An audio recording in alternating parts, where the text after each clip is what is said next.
Sir দাঁড়ান। কিছু বলবেন?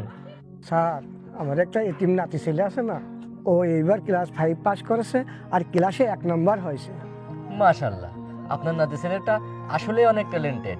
যাই হোক, ওর জন্য অনেক শুভকামনা রইল। এই চলো। স্যার স্যার দাঁড়ান। কি হলো? স্যার, আমার অ্যাডভান্স 1000 টাকার দরকার। 1000 টাকা কি করবেন? স্যার, ওর জন্য নতুন বই কিনতে হবে তো, আপনি এই মাসের বেতন থেকে 1000 টাকা কাটিয়ে নিয়ে আনেন। আচ্ছা ঠিক আছে। এই নোমান, চাচাকে তুমি 1000 টাকা দিয়ে দিও তো। জি স্যার। চাচা, আমি অফিসে গিয়ে নোমানের কাছে 1000 টাকা পাঠিয়ে দেবো না, আমার কাছে এখন ক্যাশ নেই। ঠিক আছে স্যার। ঠিক আছে।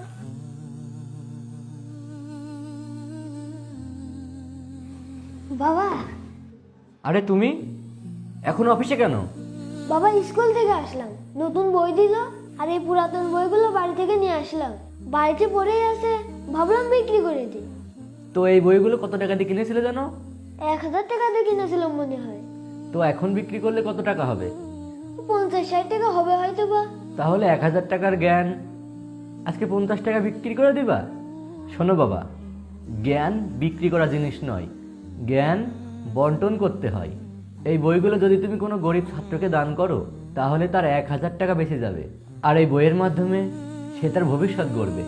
কিন্তু বাবা, দরিদ্র ছাত্র কোথায় পাবো? বাবা, মন দিয়ে খুঁজলে আল্লাহকেও পাওয়া যায়। আসো আমার সাথে। চাচা। জি স্যার।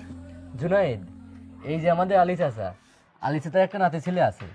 ও এবার ক্লাস 5 পাস করেছে এবং ক্লাসে 1 নম্বর হয়েছে। তো তুমি তোমার এই বইগুলো চাচাকে দিয়ে দাও, চাচা ওনার নাতি ছেলেকে দিয়ে দেবে। বাবা, আমি এই বইগুলো আজকে দেবো না। কেন?